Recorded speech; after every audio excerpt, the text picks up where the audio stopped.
Tumingin ako sa mga taong nandoon na saksi sa pag-alay sa akin ng pag-ibig ni Xander. Tumingin din ako sa parents ko. Umiiyak si mommy, pero nakita ko silang tumango sa akin bilang pagsang-ayon kung ano man ang desisyon ko.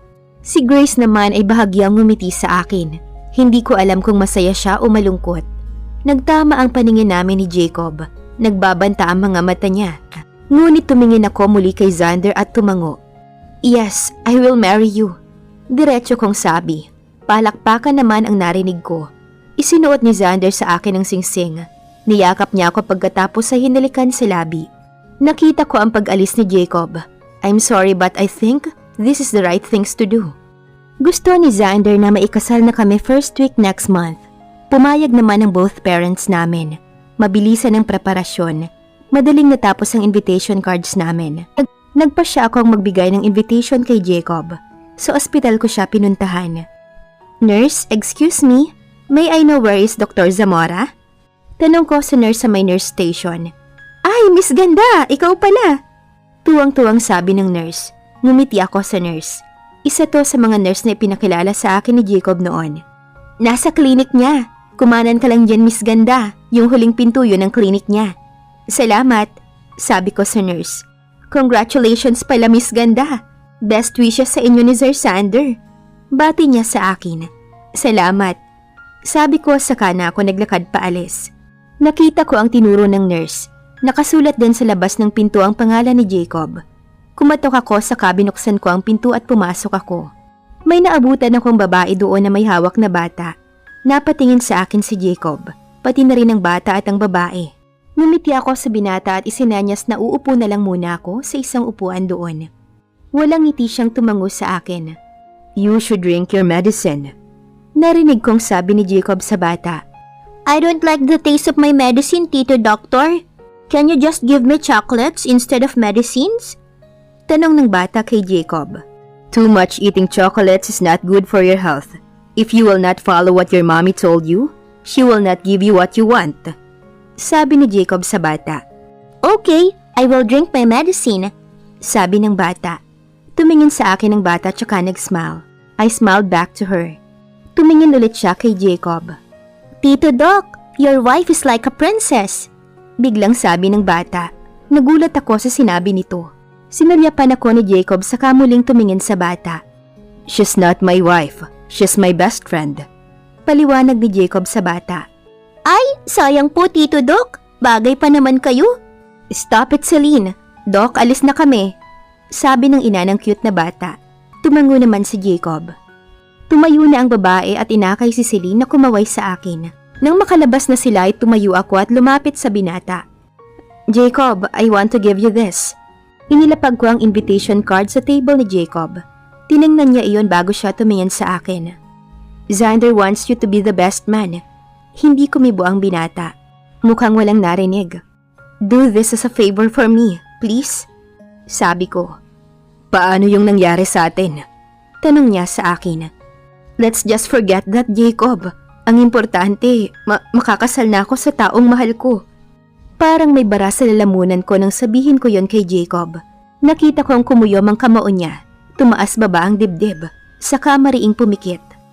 2 weeks from now is my wedding day. You will attend my wedding, Jacob. Do it for me as your best friend. And forget about what happened between us in Baguio 1 month ago."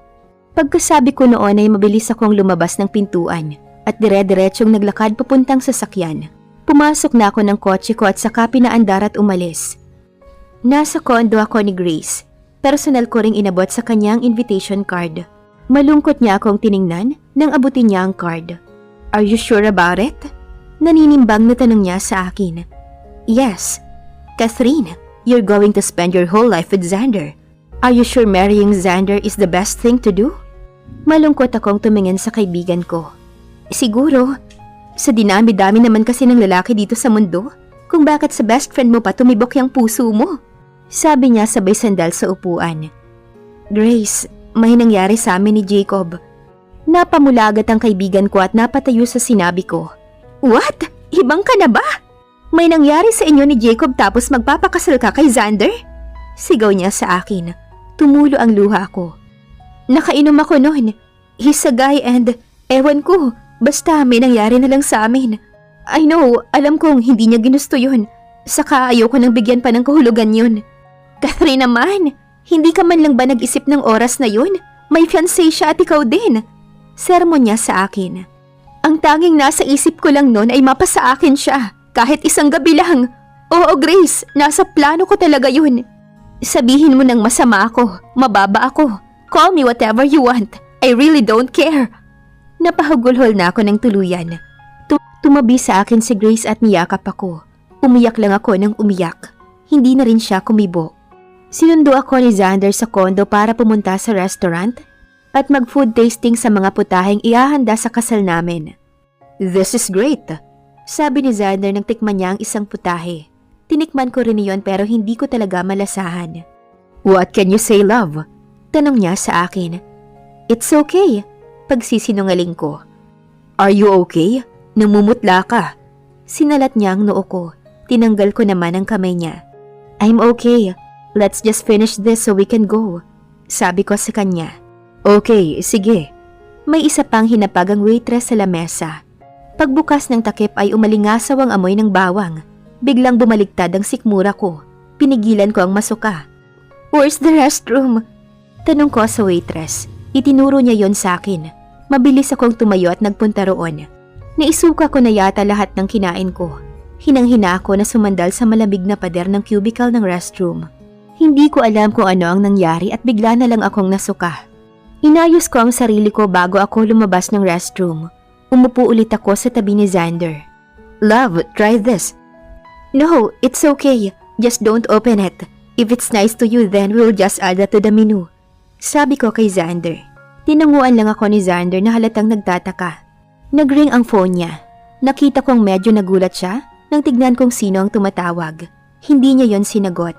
Ilang tawag na pero hindi pa rin niya sinasagot.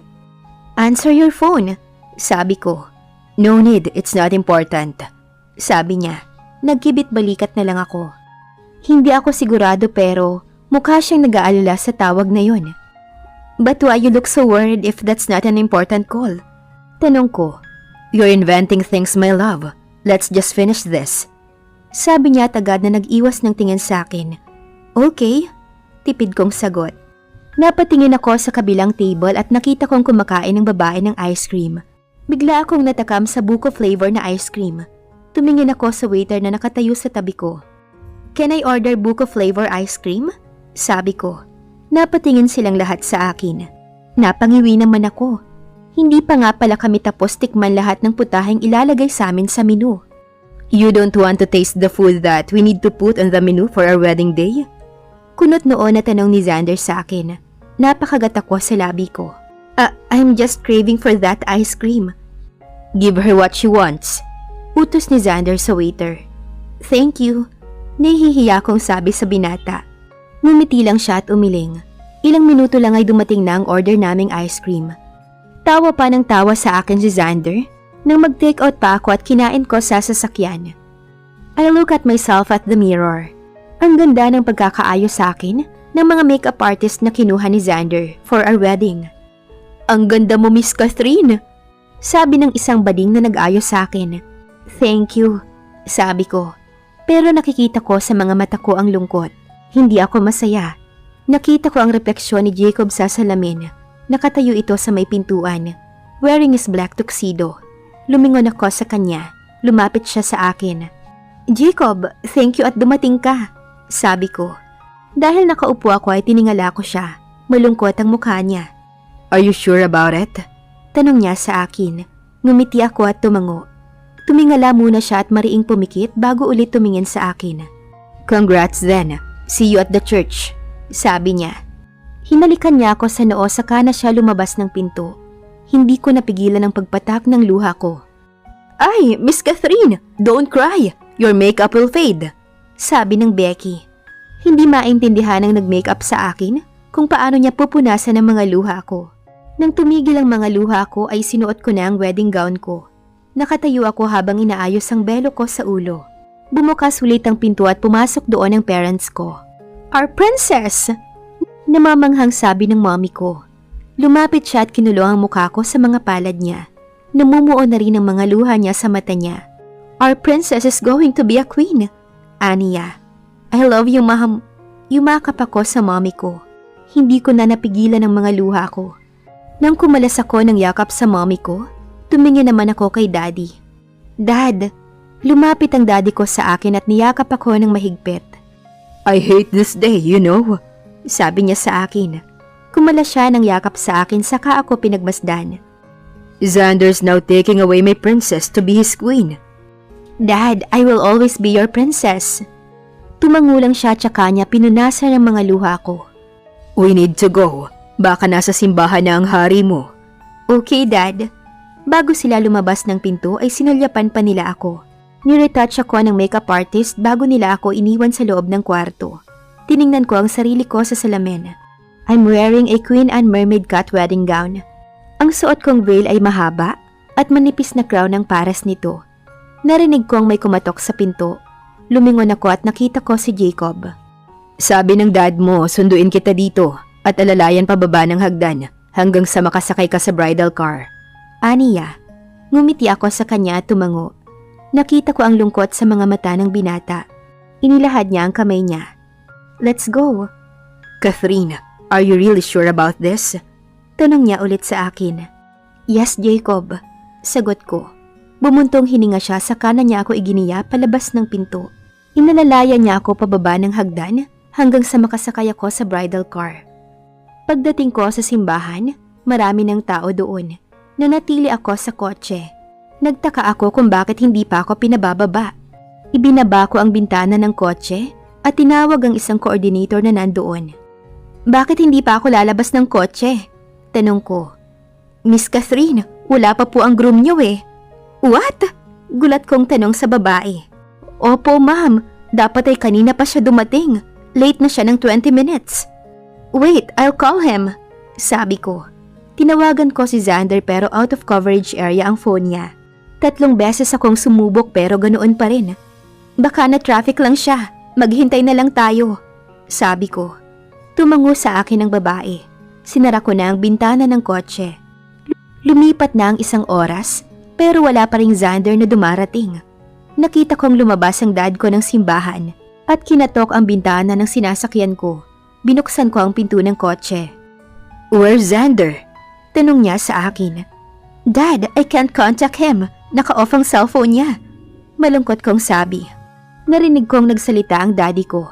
Isa itong malaking kahihiyan kapag hindi dumating si Xander.